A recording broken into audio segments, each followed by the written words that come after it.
어버이날이자 주일입니다. 코로나로 인해서 지난 2년 동안에 어버이날뿐만 아니라 명절이나 그런 중요한 날들의 만남이 많이 제한되었었죠. 금년엔 제한이 풀려서 조심스럽지만 이제 자유롭게 다닐 수 있게 되었습니다. 우리가 오늘 이곳에 있는 것은 우리를 낳아주신 부모님이 계셨기 때문에 가능한 것입니다. 우리는 또 예수님을 믿는 성도로서 우리의 부모님들이 예수님을 믿는 또 구원 얻은 믿음의 그런 사람들이 되기를 기도하면서 건강하게 장수할 수 있도록 기도해야겠습니다. 예본교회 모든 부모님들이 하나님을 경외하며 또 예수님을 구세주로 영접하기를 기도합니다. 아멘. 또 언제나 성령 안에 살아가는 부모님들이 되어서 온 가족이 함께 하나님을 예배하는 그런 명문 가족들 되기를 기도합니다. 사람들은 나이가 먹을수록 고향 생각을 더 많이 하게 되죠. 또 부모님 생각도 더 많이 하게 되는 것 같습니다. 이 동물들도 회귀 본능이 있다고 해요. 그래서 자기가 태어난 곳으로 돌아가는 것을 보게 된다고 하는데 대표적으로는 뭐 연어 같은 경우에 자라면서는 먼 곳으로 떠났다가 이제 자기들이 태어난 곳으로 돌아온다고 합니다. 저와 여러분에게는 이 땅에 살면서 두 분의 아버지를 모시고 살아요. 그런가요? 이상하죠? 두 분의 아버지라고요? 네, 우리를 이 땅에 있게 하신 육신의 아버지가 계시고요. 또 우리를 창조하시고 우리에게 영원한 생명을 주신 하늘 아버지가 계십니다. 2022년 어버이 주일을 맞이해서 우리에게 생명 주시고 또 영원한 생명 주신 하늘 아버지를 생각하면서 말씀을 나누기로 하겠습니다. 우리가 사용하는 표현 중엔 본향이라는 단어가 있습니다. 혹시 들어보신 적 있나요? 네, 본향이란 단어의 뜻은 본래 살던 고장, 또 아버지의 나라, 조상이 난 땅이라는 뜻이 있습니다. 그럼 성경에는 성도의 이 세상의 삶을 나그네의 삶이라 그렇게 표현하는데요. 나그네가 이제 돌아갈 곳이 있는 거죠. 성도의 마지막 돌아갈 소망은 바로 영원한 하늘의 본향에 있습니다. 나이가 들어가면 여기 젊은 분도 있고요. 또 나이가 이제 연세가 되신 분들이 있는데 우리가 경험하는 바 나이가 들어가면 고향, 본향을 그리워하게 됩니다.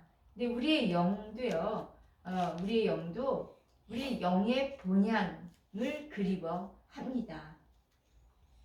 오늘 우리가 두 본문을 읽었어요. 시편 말씀, 시편 23편 말씀과 그리고 계시록 7장 말씀을 읽었습니다.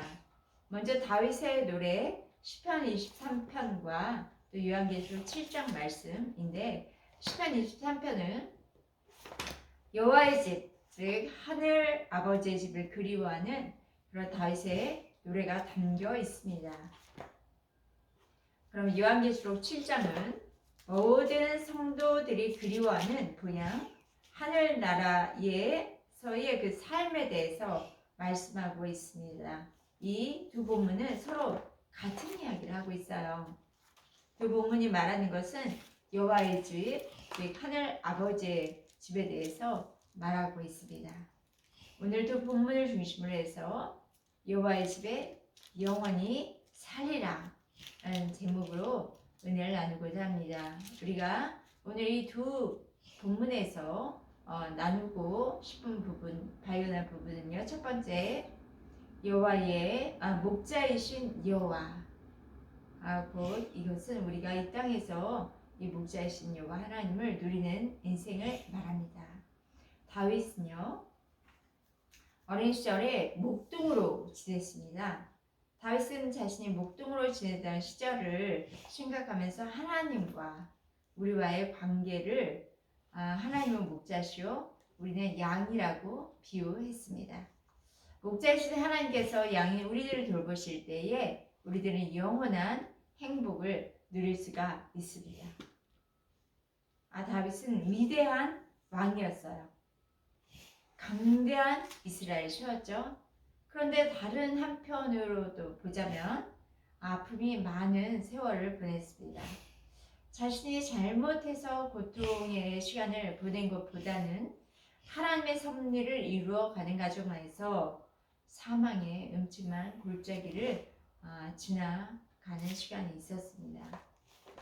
그런 아픔의 세월을 보낸 다윗은 시편 곳곳에서 그 여호와의 집에 머물길 원하는 간절한 고백과 그의 소원이 담겨 있는 노래나 찬양이 많이 있습니다. 다윗은 나는 여호와의 집에 영원히 살고 싶어요 라는 노래를 한 것이죠. 다윗이 노래한 여호와의 집은 이 땅에서 살아가는 동안 목자이신 하나님의 보호하심과 돌보심을 받는 그런 삶입니다. 여호와께서 저와 여러분의 목자가 되실 때에 땅에서 살아가는 저와 여러분의 삶은 어떠한지 시편 본문을 통해서 살펴보도록 하겠습니다. 시편 23편 1절과 2절 말씀 읽어주시기 바랍니다. 시작.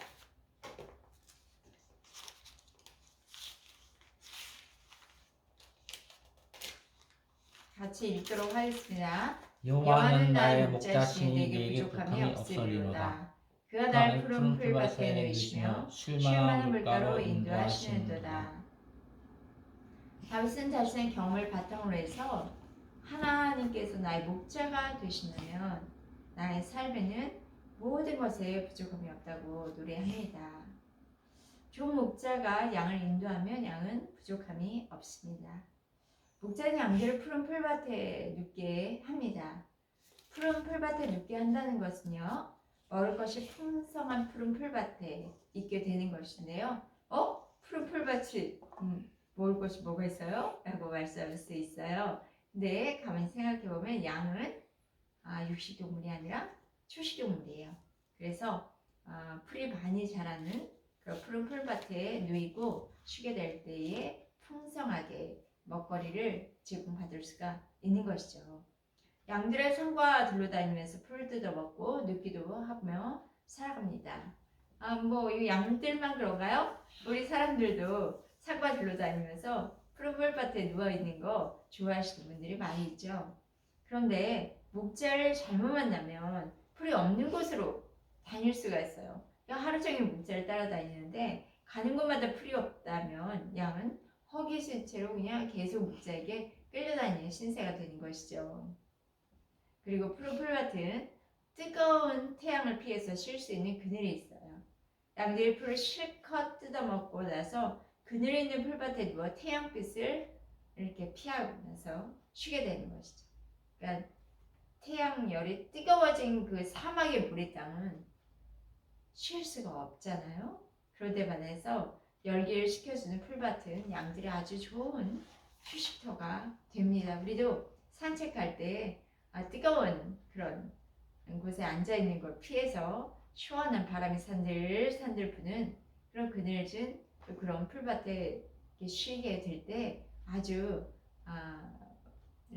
참 쉼을 얻게 되는 경우를 경험해 본 적이 있습니다. 목자는 그런 풍성한 먹거리와 그리고 쉴 수 있는 공간을 우리에게 제공해 주십니다. 저와 여러분이 이 땅에 살면서 풍성한 하나님 주신 먹거리를 제공받을 뿐만 아니라 참된 쉼을 우리 너무 오늘날에 사람들을 바쁘게 살고 시간에 쫓겨서 사는데 하나님은 그런 삶이 아니라 쉼이 필요할 때는 적당한 그런 안락한 쉼을 쉴 수 있는 공간도 제공해 주십니다. 뿐만 아닙니다. 또 하나님 우리에게 쉴 만한 물가로 인도하십니다. 쉴 만한이라는 그 히브리어로는 메누호트라고 하는데요. 이 쉴 만한 물가라는 표현은요. 세찬 물, 세차게 흐르는 물과 대조적인 개념으로 잔잔한이라는 뜻이에요. 쉴 만한이라는 것이 잔잔한. 우리 여기 앞에 우리 집 교회 앞에 쉴 만한 물가가 잔잔히 흐르고 있습니다. 그래서 우리들이 그곳에서 좋은 시간을 보내기도 하는데요. 만일 목자가 양을 급류로 인도했다면 양떼들은 그곳에서 물을 마시기가 어렵죠. 위험하니까요. 또 뭐 해를 당할 수도 있죠. 위험한 곳에서. 근데 좋은 목자는 양들을 잔잔한 물가로 인도해서 안전하게 쉴 수 있도록 해줍니다. 아주 잔잔하게 흐르는 물, 그 물에서 편하게 그 시원한 물도 마시면서 무더위를 식힐 수 있게 해줍니다. 하나님께서 우리의 목자가 되어주심을 감사합니다. 아멘.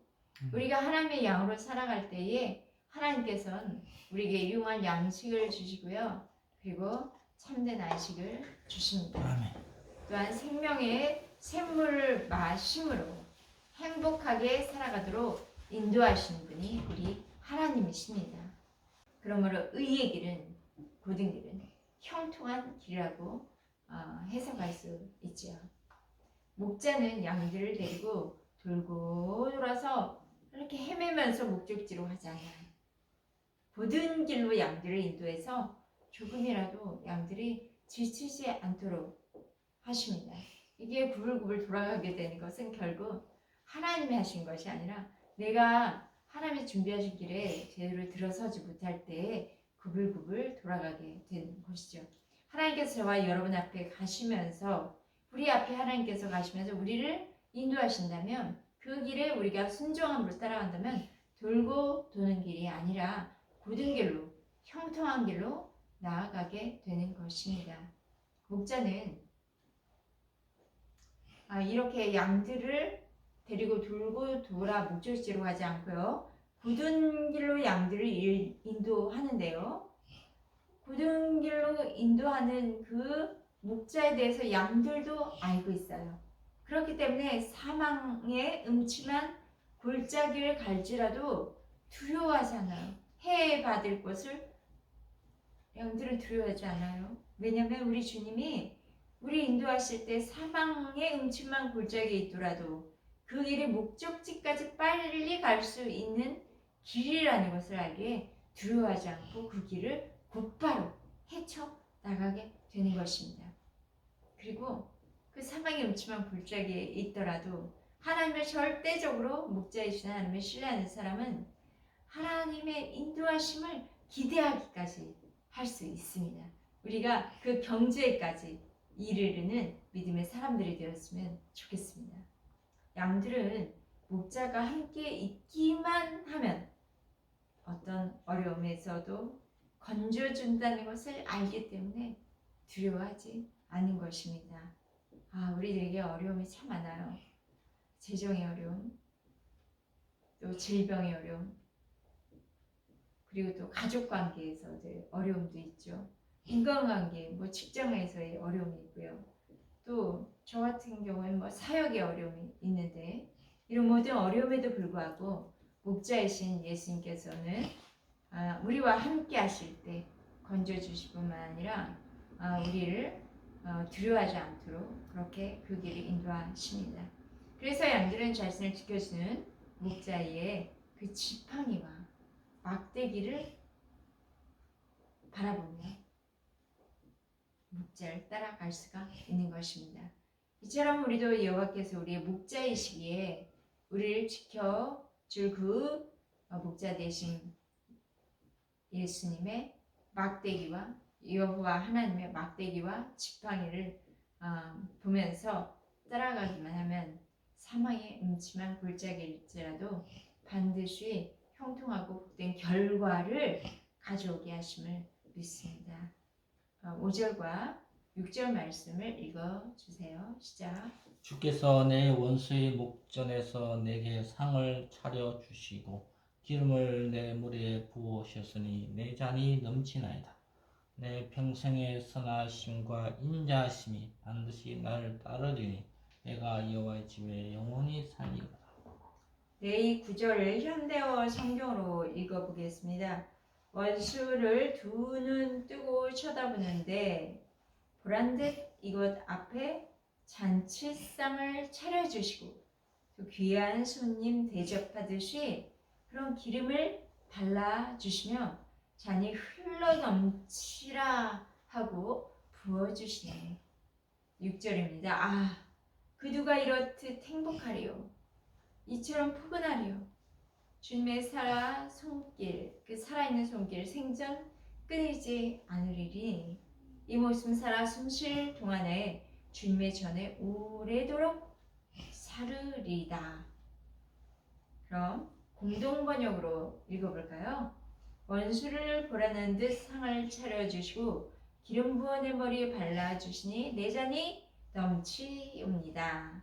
한평생의 총과 복의 겨와 사는 이 몸 영원히 주님의 집에 거하리다. 다윗은 이렇게 노래하는 거예요. 여호와께서 나의 목자가 되시면 나는 여호와의 집 아빠 아버지의 집에 영원히 거할 거야. 나는 나의 아빠 아버지는 우리의 앞에서 맛있는 상을 차려주셔. 기름을 부어주신다네. 그래서 나는 한평생 은총과 복에 겨워 행복하게 살게 된다네 라고 노래를 하고 있습니다. 어떠세요 여러분? 하나님이 여러분의 목자가 되신다면 하나님 저와 여러분을 하나님의 집에서 행복하고 즐거워하며 주님의 집에서 춤을 추며 영원히 살게 하심을 기대하시죠. 아멘입니다. 두 번째, 목자이신 어린 양, 그분은 천국에서 우리를 기다리고 계시는데요. 그분과 함께 할 때 어떻게 될까 볼까요? 시편 23편에서 다윗은 이 세상에 사는 동안 여호와께서 목자가 되셔서 내가 사는 동안에 여호와의 집에서 행복하게 살겠다고 지금 노랬죠. 그러면 우리가 목자이신 어린 양 예수님에 대해서는 계시록으로 이제 성경을 넘겨보시겠습니다. 계시록 7장에서 사도 요한은 말씀합니다. 한번 읽어볼까요? 16절, 17절, 7장 16, 17절입니다. 시작. 그들이 다시는 줄이지도 아니하며 목마르지 아니하거나 해나 아무 뜨거운 기운에 상하지도 아니하리니 이는 보좌 가운데 계신 어린 양이 그들의 목자가 되사 생명수 샘으로 인도하시고 하나님께서 그들의 눈에서 모든 눈물을 씻어 주실 것입니다. 네, 17절에서 보좌 가운데 계신 어린 양 누구십니까? 예수 그리스도. 네, 예수님이십니다. 16절에서 이제 그들이 다시는 줄이지 않고 목마르지 않다고 했는데요. 그들은 목자의 양들입니다. 이 목자의 양들은 하늘의 성도들이에요. 계시록은 하늘의 천상의 세계를 보여주고 있거든요. 하늘에 있는 성도들이 그들인데요. 그들의 모습 어때요? 다시는 줄이지 않고 목마르지 않고 또 해나 아무 뜨거운 것에서도 상하지 않는 모습입니다.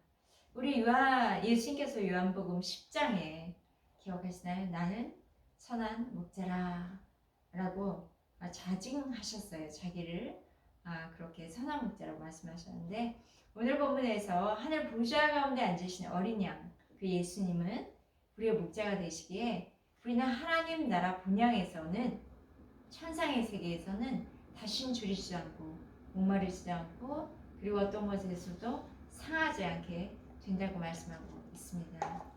어린 양이신 예수님께서 저 하늘 본향에서 좋은 목자, 선한 목자, 참 목자가 되신다는 것입니다. 네, 17절 다시 읽어보도록 하겠습니다. 이는 보좌 가운데 계신 어린 양이 그들의 목자가 되사 생명샘으로 인도하시고 하나님께서 그들의 눈에서 모든 눈물을 씻어 주실 것입니다. 네, 또 다시 한번 계시록으로 이건 제가 읽도록 하겠습니다. 계시록 22장 1절과 2절 말씀을 제가 읽도록 하겠습니다. 또 그가 수정같이 맑은 생명수의 강을 내게 보이시니 하나님과 및 어린 양의 보호자로부터 나와서 길 가운데로 흐르더라. 강 좌우에 생명나무가 있어 12가지 열매를 맺되 달마다 그 열매를 맺고 그 나무 잎사귀들은 만국을 치료하기 위하여 있더라. 여러분, 천국을 기대하십니까? 아멘. 천국에 내가 서 있는 모습 기대하십니까? 어떤 모습으로 서 있을까 기대되십니까? 구체적으로 그려줄 수 있어야 해요. 천국은요, 어린 양이 계시죠? 목자이신 예수님이 계세요. 그래서 우리를 생명수 샘으로 인도하시고 영원히 죽지 않고 또 질병이나 고통이 없는 그런 영생의 길에 우리를 인도하십니다. 그런데 이 세상을 한번 보세요. 우리는 뭐 얼마 전에도 또 여러 번 이제 장례식 식에 대한 안내문을 계속 받고 있습니다. 이 세상의 죽음도 있고 또 질병에 대한 우리 기도 지원도 해달라고 소식을 듣는데요. 질병도 있고 또 우리들의 삶에는 뭐 몸의 고통도 있지만 또 마음의 고통도 있죠. 그러나 우리가 살아갈 분양 이 하늘 아버지 집 천국은 질병이나 고통, 죽음, 아픔이 없습니다. 생명수 샘과 그 생명나무의 열매가 있어서 그것을 먹으면 영원한 영원한 생명을 얻고 누리는 삶을 살게 됩니다.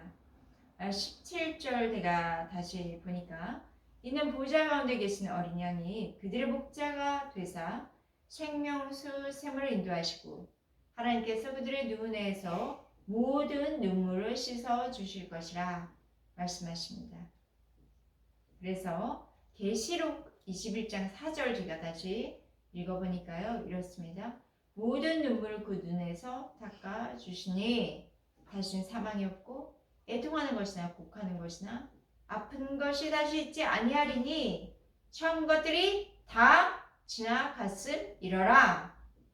예수는 여호와의 집에서 영원히 사는 사람들의 눈물을 닦아 주십니다. 눈물을 흘릴 일이나 애통한 일, 곡한 일, 아픈 것이 다시는 있지 않게 하십니다. 그곳에는 영원한 복된 일만 가득한 거예요. 뭐 천국에서만 그럴까요? 그러면 천국 갈 때까지 우리는 계속 막연히 기다려야 하나요? 그렇지 않아요. 이 땅에서도 예수님께서 우리의 눈물을 씻어 주시고 우리의 슬픔 대신 찬송의 옷을 입게 하실 줄을 믿습니다. 이 땅에서 여호와가 나의 목자가 되시기에 여호와의 집에 영원히 거하는 것, 그것은 정말 복되고 복된 삶입니다. 어린 양이신 그 예수 그리스도께서 목자가 되셔서 우리는 그의 품 안에 또 그의 그 무릎 위에서 영원히 노래하며 안식을 얻으며 행복해하며 주님과 또 대화도 나누며 그런 인생을 살게 되는 것이죠. 그렇게 사세요. 아멘. 우리가 여호와의 집에 영원히 살기를 원하고 기대한다면 여호와의 집에서 우리가 할 일은 무엇일까요? 세 번째입니다. 여호와의 집에서 할 일은요. 13절과 14절 읽어볼까요? 시작. 7장 요한 계시록 7장 13, 14절입니다. 장로 중 하나가 응답하여 나에게 이르시되 이 흰옷 입은 자들이 누구며 또 어디서 왔느냐? 내가 말하기를 내 주여 당신이 아시나이다 하니 그가 나에게 이르되 이는 큰 환난에서 나오는 자들인데 어린 양의 피에 그 옷을 씻어 희게 하였느니라. 우리가 여호와의 집에 영원히 살기 위해서는 선행되어야 할 것이 있습니다. 그것은 흰옷을 입는 것입니다. 흰옷을 입는 것은요, 이 땅에서 예수 그리스도의 보혈로 씻음 받는 거예요. 회개하고 죄사함을 받는 것이죠. 우리가 여호와의 집에서 영원히 행복하게 살기 위해서는 예수를 먼저 나의 구세주로 영접을 해야 하고요. 또 우리의 죄를 고백하며 회개해야 합니다.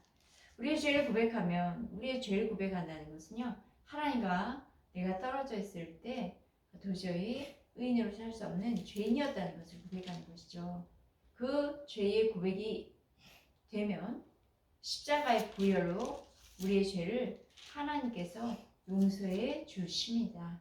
우리 안에 들어온 또 모든 어둠의 권세들도 우리 하나님께서 내쫓아 주십니다. 사람은 모두 죄 가운데 살고 있던 인생들이었습니다. 그런데 예수의 보혈로 죄의 씻음을 받아서 하나님으로부터 우리는 지금은 의롭다 인정된 자로 살고 있죠. 그러면 우리 이제 자격을 얻은 거예요. 여호와의 집에 영원히 살 수 있는 자격이 내게 주어진 거예요. 우리가 여호와의 집에 들어가기 위해서는 흰옷을 입어야 합니다. 그리고 나서요, 여호와의 집에서 들어가서 해야 할 것이 있는데요. 그게 뭐냐면 하나님을 예배하는 거예요. 6절 말씀, 시편 23편 6절 말씀 다시 돌아가서 읽어볼까요? 함께 읽어보겠습니다. 시작.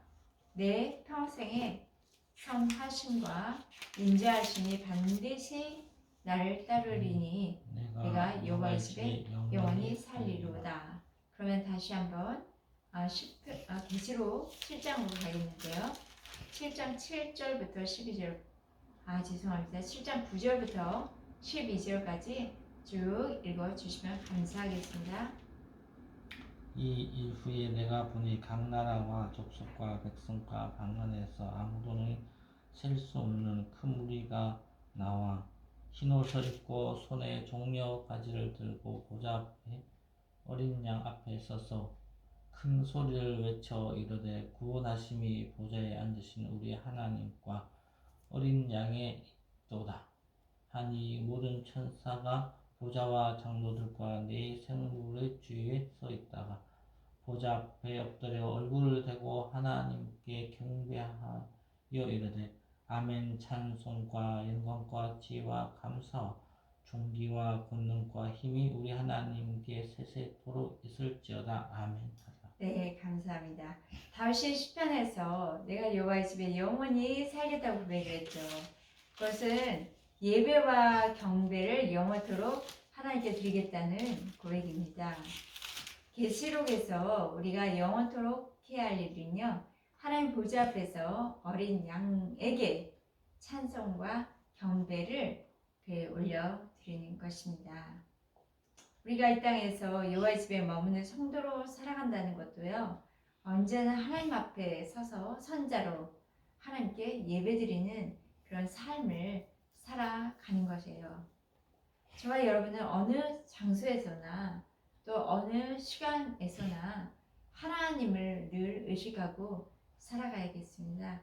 그리고 하나님 앞에 서셔서 늘 그 자리에 선 것처럼 삶의 예배자가 되시기를 바랍니다.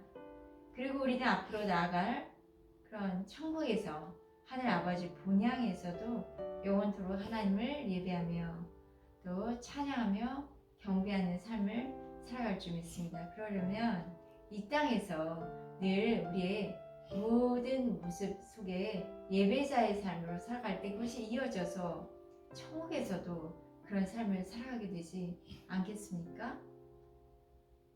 우리의 목자이신 하나님의 품 안에 부족한 그런 부족함이 없는 삶을 사시면서요, 몸과 마음이 진정한 평안을 누리고 행복하게 살아가는 저와 여러분 되시기를 주의 이름으로 축복합니다.